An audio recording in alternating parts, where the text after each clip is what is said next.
Hello everyone, welcome to your channel. Previous lecture में हमने बात किया था यूरिनरी सिस्टम का पार्ट 2। ठीक है ना।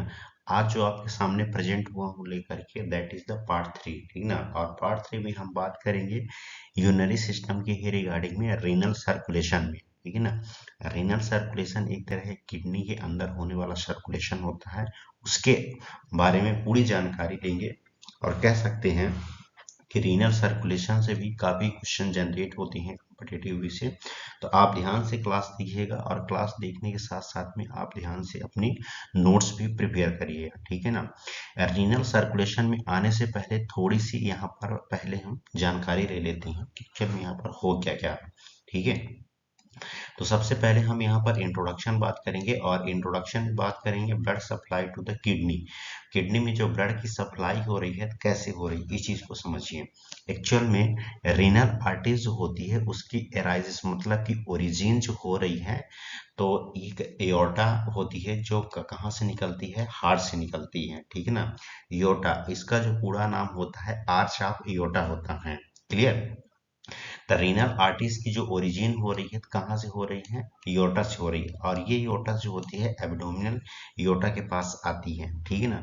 इतना आप समझिए। अब एक्चुअल में इसमें हो क्या रहा है कि हाई प्रेशर जो होता है योटा में जब पड़ता है तो हाई ब्लड फ्लो होने लगता है किडनी में। ठीक ना। मतलब कि जैसे ही मतलब कि एयोटा से ब्लड आएगा एब्डोमिनल एयोटा में और एब्डोमिनल एयोटा से कहाँ पर आएगा, रीनल आर्टरीज में, तो वहां पर ब्लड का फ्लो जो होता है तेजी से होता है। फिर धीरे धीरे जैसे जैसे ब्लड किडनी के सर्कुलेशन में इंटर करेगा तो उसका फ्लो जो होता है कम होता चला जाता है। क्लियर। लेकिन एक चीज आपको बता दें, हमेशा याद रखिएगा, कंपटीशन से यहाँ से क्वेश्चन जनरेट होते हैं। ठीक है। कि जो दोनों किडनी है उसका जो रिसीविंग ब्लड होता है, ठीक है, ध्यान समझिएगा कि जो ब्लड का रिसीविंग हो रही है दोनों किडनी की बात कर रहा है, तो लगभग कह सकते हैं कि 1300 ml जो होता है पर मिनट में ब्लड को रिसीव करने का काम करती है। ठीक ना। अगर कार्डियक आउटपुट की कंपेरिजन में बात करेंगे तो कार्डियक आउटपुट का है 26%। टोटल कौन ब्लड ले रहा है, दोनों किडनी ले रही हैं। ठीक ना। मतलब कार्डियक आउटपुट से जितना ब्लड फ्लो हो रहा है उसका 26% है दोनों किडनी रिसीव कर रही है। और एमएल में देखा जाए तो 1300 ml ब्लड जो होता है पर मिनट में ले रही है। क्लियर। आप पर मिनट का यहाँ पर है तो आप आवर्स और डे का भी कैलकुलेशन कर सकते हैं। क्लियर। किडनी जो होता है एक ऐसा आर्गन होता है, ठीक है ना, एक ऐसा आर्गन है कि जो सेकंड आर्गन के रूप में बताया गया है, जो मैक्सिमम ब्लड फ्लो करने का काम करता है। ठीक ना। तो अब आपके माइंड में ये आया होगा कि जब ये सेकंड आर्गन है मैक्सिमम ब्लड फ्लो करने का तो फिर फर्स्ट कौन सा होगा, दैट इज फर्स्ट जो होता है तो लीवर होता है। क्लियर। हमेशा अपने माइंड में रखिएगा कि लीवर जो होता है फर्स्ट ऐसा आर्गन होता है जो कि सबसे ज्यादा बॉडी में ब्लड को रिसीव करने का काम करता है। लगभग 1500 ml पर मिनट जो होता है ब्लड को रिसीव करता है। कार्डियक आउटपुट का अगर टोटल बोले यहाँ पर तो 30%। क्लियर।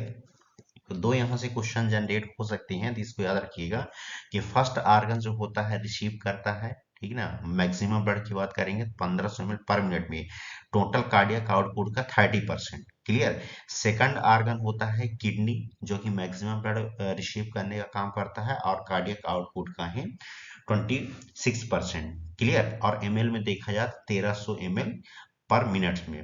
इतना अपने माइंड में जरूर रखिएगा इंट्रोडक्शन के रूप में। अब चलिए आगे समझते हैं रीनल सर्कुलेशन में। रीनल सर्कुलेशन में आने से पहले यहाँ पर कुछ हम इसकी ब्लड वेसल्स को समझेंगे और कैपिलरीज को समझेंगे। जब तक आप ब्लड वेसल्स और कैपिलरीज को नहीं समझेंगे तो आपको रीनल सर्कुलेशन समझ में नहीं आएगा। क्लियर।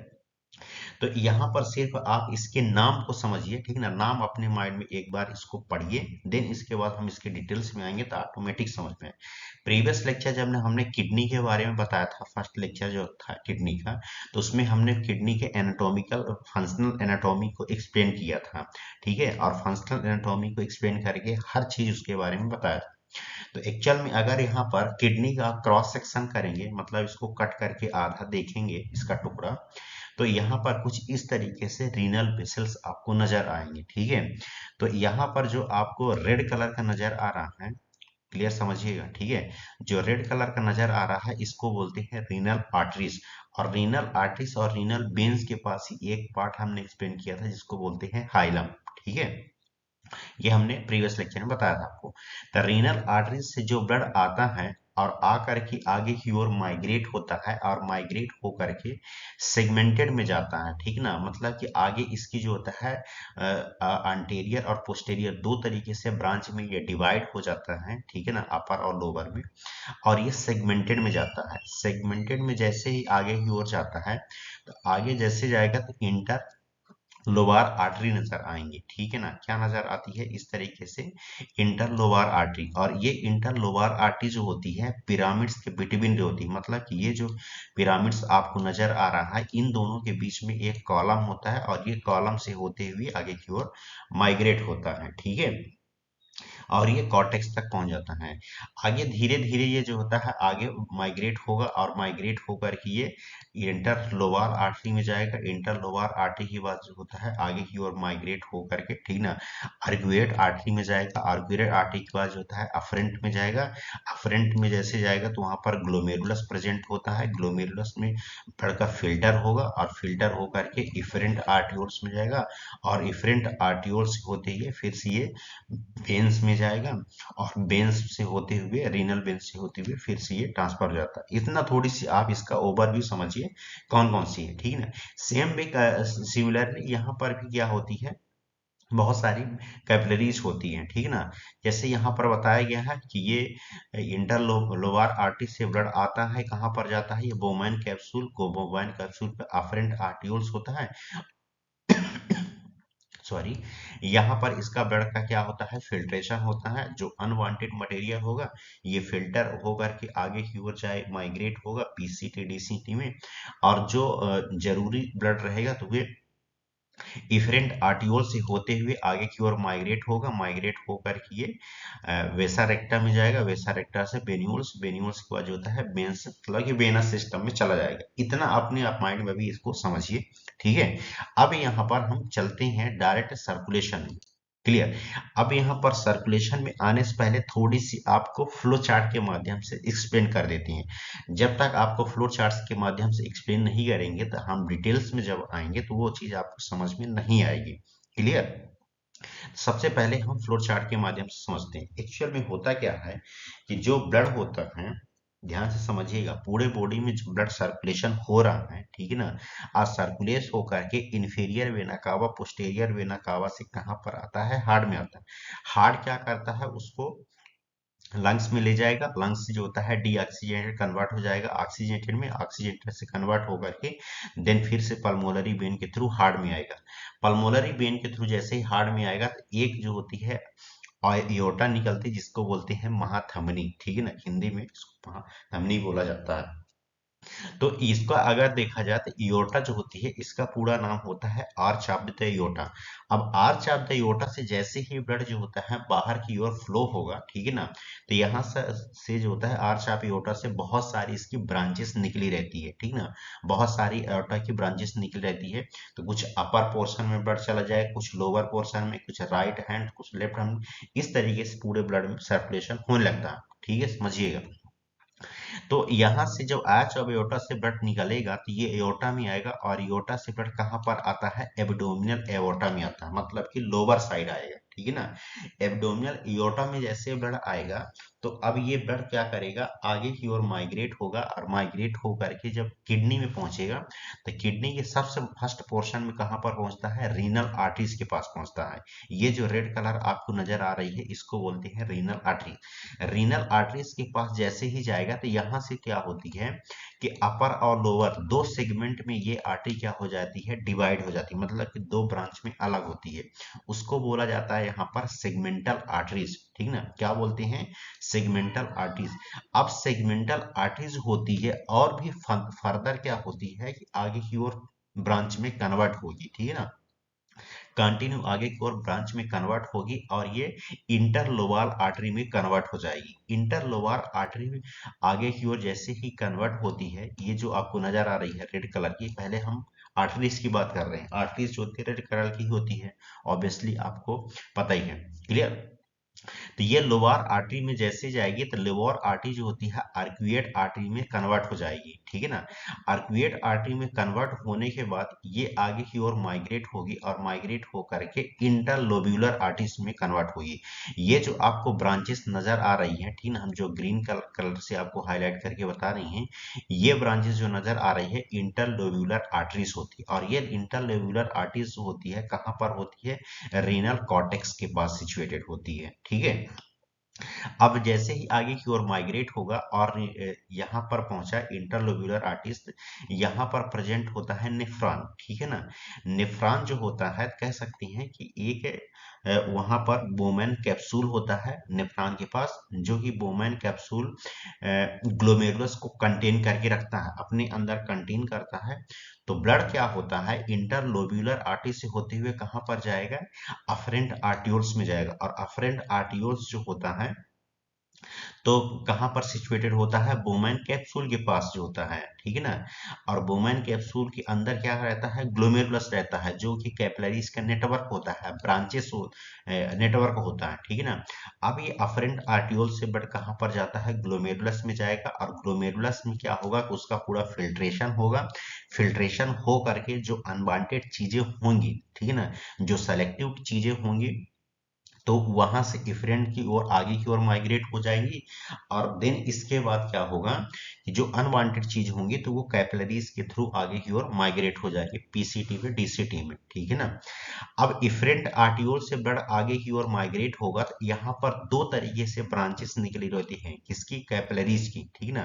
कैपिलरीज की दो ब्रांचेस निकली होती है, एक को बोला जाता है पेरीट्यूबुलर कैपिलरीज और सेकंड को बोला जाता है वासा रेक्टा, ठीक है। ध्यान से समझिएगा।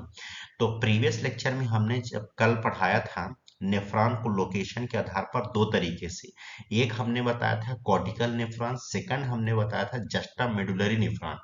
तो एक चीज आपको एक्सप्लेन कर दें, जो ये कॉर्टेक्स वाला एरिया होता है, तो यहाँ पर कॉर्टिकल्स नेफ्रॉन प्रेजेंट होता है। और कॉर्टिकल नेफ्रॉन के पास हमने ये भी बताया था कि कॉर्टिकल्स नेफ्रॉन जो होता है 85% रहता है, ठीक है ना। तो यहाँ पर जो हम एक्सप्लेन करने जा रहे हैं आपको कि इफरेंट आर्टियोल्स जो होते हैं दो ब्रांचेस निकली रहती हैं कैपिलरीज की, एक होती है पेरीट्यूबुलर कैपिलरी, सेकंड होती है वासा रेक्टा। तो जो कॉर्टिकल्स नेफ्रॉन होता है वो पेरीट्यूबुलर कैपिलरीज की ओर आगे की ओर ब्लड को लेता है, ठीक है ना। मतलब कि जो कॉर्टिकल नेफ्रॉन के पास ब्लड का पूरा जो होता है फिल्टर हुआ तो वो पेरीट्यूबुलर कैपिलरीज के से होते हुए आगे की ओर जाएगा, दैट इज 85%, ठीक है ना। और जो 15% बचता है जस्टा मेडुलरी वाला नेफ्रॉन का, वो वासा रेक्टा के थ्रू आगे की ओर जाता है, ठीक है, दो कैपिलरीज। तो यहाँ पर ये बता रहा है कि पेरीट्यूबुलस कैपिलरीज से होते हुए फिर से कहाँ पर जाएगा, इंटरलोबाल वेन में जाएगा।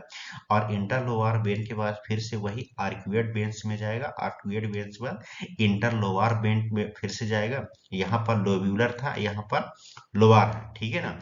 फिर देन इसके बाद रीनल वेन में आएगा, ये रीनल वेन आपको नजर आ रही है ब्लू कलर की, फिर से ये इंफेरियर वेना कावा से होते हुए हार्ट में पहुंचा है। या कि कुछ जो 15% बचा था जस्टा मेडुलरी वाला, वो बासा रेक्टा से होते हुए डायरेक्ट ये इंटरलोब्यूलर वेन में जाएगा और आर्क्यूएट वेन में जाएगा। और देन इसके बाद इंफीरियर वेना कावा से होते हुए फिर से ये हार्ट में पहुंच जाएगा। क्लियर, इतना आप इसका ओवरव्यू के रूप में समझ के रखिए। ये जो अभी हमने आपको एक्सप्लेन किया है यही आपको हम डिटेल्स में एक्सप्लेन करके समझाते हैं। क्लियर, चलिए, रीनल सर्कुलेशन में सबसे पहले हम देखते हैं रीनल आर्टरीज के बारे में, ठीक है। वही चीज जो अभी हमने एक्सप्लेन किया कि रीनल आर्टरीज का एराइजिस कहाँ से हो रहा है, योटा, और योटा में भी कहाँ से हो रहा है, जो एबिडोमिनल एओर्टा है, मतलब कि पेट के पास जो एओर्टा आया हुआ, और ये इंटर करेगा कहाँ पर, रीनल आर्टरी। और रीनल आर्टरी का जो हाइलम वाला पार्ट होता है वहां पर ये उसके थ्रू इंटर करेगा। क्लियर, अब आगे की ओर जैसे ही जाएगा तो रीनल साइनस के थ्रू क्या होगा, रीनल आर्टरीज डिवाइड हो जाएगी मैनी सेगमेंटेड में। लगभग आपको बताया था कि 4 से 5 यहाँ पर सेगमेंटेड पाया जाता है। पहले तो ये अपर और लोअर में डिवाइड होगा, देन इसके बाद 4 से 5 सेगमेंटल आर्टरीज में डिवाइड होगा। अब जैसे ये सेगमेंटल आर्टरीज में डिवाइड होगा ठीक है ना।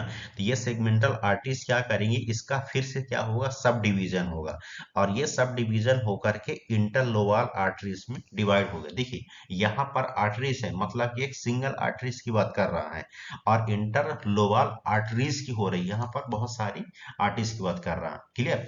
अब इंटर जो लोबार आर्टरीज हैं, ठीक ना, मतलब कि सेगमेंटेड जो आर्टरीज थी वो इंटरलोबाल आर्टरीज में कन्वर्ट हो गई। अब इंटरलोबाल आर्टरीज जो होती है, ठीक है ना, ये आगे की ओर माइग्रेट होगा, और बिटवीन द मेडुलरी पिरामिड्स, कहाँ से ये निकलेगा, बिटवीन द जो मेडुलरी पिरामिड्स होता है, उन दोनों के बीच का एक कॉलम स्पेस होता है, उस कॉलम स्पेस से ही इसका आगे की ओर माइग्रेट होता है, मतलब निकलता है। At the base of the pyramids, जो पिरामिड्स का जो बेस वाला पार्ट्स होता है, मतलब आधार वाला पार्ट्स, ये turn parallel base to the pyramids forming the arcuate arteries, और ये कि किसमें ये कन्वर्ट हो जाता है, किसका फॉर्मेशन कर देता है, आर्क्वेट आर्टिस में। ठीक है ना। इस चार्ट से आप समझिए, समझते चले जाइएगा, ठीक है ना, फ्लोर चार्ट से। एब्डोमिनल में आया, देन ये रीनल आर्टिस, सेगमेंटल आर्टिस, इंटरलोबार आर्टिस, और आर्क्वेट आर्टिस। क्लियर। अब ये आर्क्वेट आर्टिस जो होगी, तो प्रत्येक आर्क्वेट आर्टिस जो होती है, ब्लड कहाँ पर राइजेस कर रही है, इंटरलोब्यूलर आर्टिस में, मतलब कहाँ पर पहुंचेगी, इंटरलोब्यूलर आर्टिस में ब्लड को लेकर के पहुंचेगी। क्लियर। आगे की ओर समझिए कि जो आर्क्वेट आर्टरीज थी, ठीक है ना, अब ये कहां पर ब्लड को लेकर पहुंचेगी, इंटरलोब्यूलर आर्टरीज। अब ये इंटरलोब्यूलर आर्टरीज जो होता है, रीनल कॉर्टेक्स के परपेंडिकुलर के थ्रू कहां से हो रहा है, मतलब कि जो आर्क्वेट आर्टरीज था उसका रीनल परपेंडिकुलर के थ्रू इंटरलोब्यूलर आर्टरीज में कन्वर्ट हो जाएगा, मतलब कि उसमें ब्लड को लेकर के इंटर करेगा। अब वहां से जो इंटरलोब्यूलर आर्टिस, प्रत्येक जो इंटरलोब्यूलर आर्टिस है, वो न्यूमरस, न्यूमरस का मतलब होता है बहुत सारी संख्या में, अफरेंट आर्टियोल्स में क्या हो जाएगी, कन्वर्ट हो जाएगी, मतलब कि ब्लड को कहां पर लेकर पहुंच गया है, अफरेंट आर्टियोल्स में। ठीक है ना। अब अफरेंट आर्टियोल्स में जैसे ही ब्लड पहुंचेगा, तो वहां पर प्रेजेंट होता है बोमेन कैप्सूल, और बोमेन कैप्सूल के अंदर कंटेन क्या रहता है, बहुत सारे ग्लोमेरुलस कैपिलरीज, और ग्लोमेरुलस कैपिलरीज जो होता है, तो कह सकते हैं कि 4 से 5 जो होता है लार्ज कैपिलरीज में डिवाइड हो जाता है। क्लियर। तो अब जैसे ही ब्लड कहां पर पहुंचा, अफरेंट आर्टियोल्स के पास, और अफरेंट आर्टियोल्स जो होता है इंटर करेगा ब्लड कहां पर, बोमेन कैप्सूल, और फॉर्म कर देगा ग्लोमेरुलस कैपिलरीज टफ को। ठीक है ना, टफ का मतलब होता है बहुत सारे नेटवर्क के रूप में। अब यहाँ पर क्या होगा, बोमेन कैप्सूल में जैसे ही इंटर किया है, तो यहाँ पर क्या होगा, ब्लड का फिल्ट्रेशन होगा, ब्लड फिल्टर करेगा, और फिल्टर हो करके जो चीजें सेलेक्टिव होंगी, तो वो इफरेंट आर्टियोल के थ्रू आगे की ओर माइग्रेट होगी, और जो अनवांटेड चीजें होंगी, जहां से यूरिन का फॉर्मेशन होगा, ठीक है ना, तो वो आगे की ओर माइग्रेट होकर के चला जाएगा। क्लियर। अब होगा क्या कि एक चीज यहाँ से क्वेश्चन जनरेट होता है, ये चीज का हम आपको बता दें, जैसे ही मतलब अफरेंट आर्टिकल के पास ब्लड जाता है, तो हर चीज वहां पर फिल्टर होने का काम होता है, लेकिन जो प्लाज्मा प्रोटीन होता है वो फिल्टर नहीं होता है। क्यों? क्योंकि प्लाज्मा प्रोटीन का जो साइज होता है, as a compare to the Bowman capsule के साइज से काफी लार्ज होता है। ठीक है, मतलब कि अफरेंट आर्टिकल्स की आर्टरीज के कंपेयर में। तो यहाँ पर अपने माइंड में हमेशा रखिएगा कि कभी कभार पूछ देता है कि जो ग्लोमेरुलस कैपिलरीज होता है, वहां पर किस चीज का फिल्ट्रेशन नहीं हो पाता था, प्लाज्मा प्रोटीन का। Clear. After entering the Bowman capsule, afferent arterioles divide into the 4 to 5 large capillaries। जैसे ही लार्ज कैपिलरीज में एक डिवाइड होगा, और ये कहां पर पहुंचेगा, ग्लोमेरुलस कैपिलरी। अब ईच जो ग्लोमेरुलस कैपिलरीज होती है, मतलब कि लार्ज जो 4 से 5 है, वो स्मॉल ग्लोमेरुलस कैपिलरीज में कन्वर्ट हो जाएगी, और फॉर्मेशन कर देती है लूप ऑफ द हेनले का। ठीक है ना। लूप्स ऑफ द हेनले का फॉर्मेशन होगा, and capillary loops unite to form the efferent arterioles, और यही जो लूप्स होते हैं, तो ये कैपिलरीज मिल करके क्या करती है, इफरेंट आर्टियोल्स का फॉर्मेशन करेगी, और इफरेंट आर्टियोल्स का फॉर्मेशन करके वहां से लीव होंगी, लीव होकर कहां से लीव हो रही हैं, बोमैन कैप्सूल से। ठीक है ना। और ये कहां पर पहुंच जाएगी, इफरेंट आर्टियोल्स के थ्रू आगे की ओर माइग्रेट हो जाएंगी। अब जैसे ही आगे की ओर माइग्रेट होंगी, तो ये इफरेंट आर्टियोल से माइग्रेट होंगी, ठीक है ना। तो वहां पर दो ब्रांचेस रहती है, एक पेरिट्यूबुलर कैपिलरीज और एक वासा रेक्टा, वहां तक पहुंचेगी। लेकिन पहले आप इफरेंट आर्टियोस को समझिए। इफरेंट आर्टियोस क्या बोल रहा है कि ये सेकंड कैपिलरीज नेटवर्क होता है, मतलब सेकंड कैपिलरीज नेटवर्क का फॉर्मेशन करता है, जिसको हम पेरिट्यूबुलर कैपिलरीज कहते हैं। ठीक है ना, क्या कहते हैं? Peritubular capillaries. अब ये जो पेरिट्यूबुलर कैपिलरीज है which surrounding the tubular portion of the nephron, ये क्या होती है? मतलब कि ट्यूबुलर जो पोर्शन एक्सप्लेन किया था हमने, एक कार्पल्स पोर्शन होता है, एक ट्यूबुलर पोर्शन होता है। ठीक है, एक रीनल कार्पल्स होता है, एक ट्यूबुलर पोर्शन। तो ये रीनल जो पोर्शन होता है उसके चारों तरफ, किसके? नेफ्रॉन के चारों तरफ सिचुएटेड होती है। रीनल सर्कुलेशन जो होता है फॉर्म करता है पोर्टल सिस्टम का। ठीक ना, किसका फॉर्मेशन का रहता है?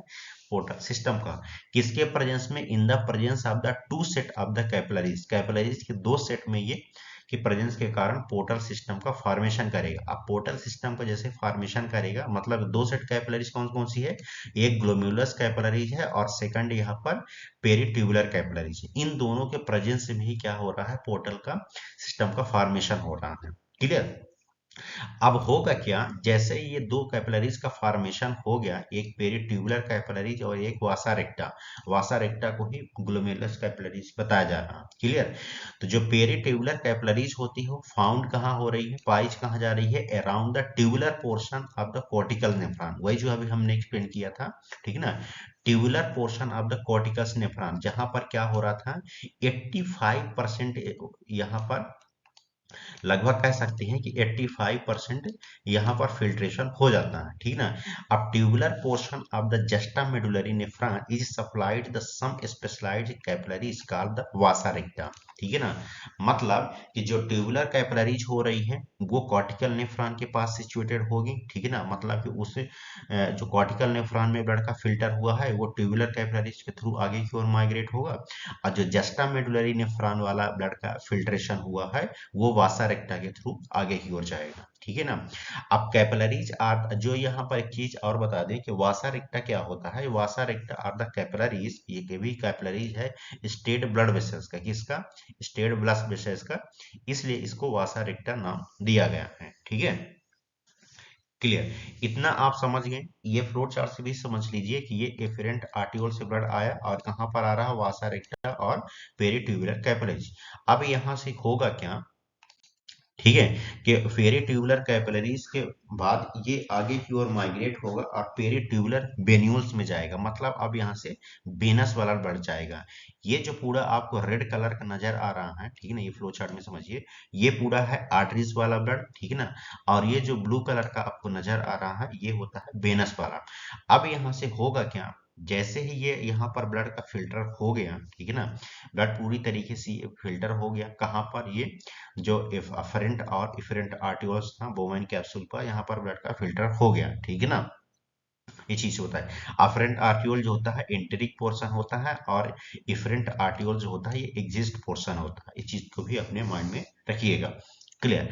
वेनस जो सिस्टम वाला ब्लड होगा कि ये पेरिट्यूबुलर कैपिलरीज और वेसा रेक्टा के थ्रू कहां पर जाएगा? वेनस सिस्टम में जाएगा। ठीक है ना, यहां से होते हुए आगे की ओर माइग्रेट होगा और माइग्रेट होकर के वेनस सिस्टम में जाएगा। वेनस सिस्टम जो स्टार्ट हो रहा है पेरिट्यूबुलर वेन्यूल से, ठीक ना, कहां से स्टार्ट हो रहा है? पेरिट्यूबुलर वेन्यूल से, और ये कंटिन्यू पेरिट्यूबुलर वेन्यूल से जो होता है आर्क्यूएट वेन्स में कन्वर्ट होगा। आर्क्यूएट वेन्स के बाद जो होता है इंटर लोअर वेन में जाएगा, इंटर लोअर वेन में फिर से वही सेगमेंटल वेन्स में जाएगा, सेगमेंटल के बाद रीनल वेन में जाएगा और रीनल वेन से होते हुए ये इंफेरियर वेना कावा से हार्ट में पहुंच जाएगा। ठीक है, वही चीज यहाँ पर बताया गया, finally renal veins leave the kidney through the hilum and join the inferior vena cava.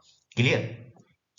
तो ये चीज को आप समझ में आया होगा आपको कि रीनल का फॉर्मेशन कैसे हो रहा है। ठीक है ना, अगर आपको थ्योरी समझ में नहीं, माइंड में जा रहा है, तो आप ये फ्लो चार्ट को भी अपने माइंड में रखेंगे तो सभी सीएंट हैं। क्लियर? इतना समझ गए।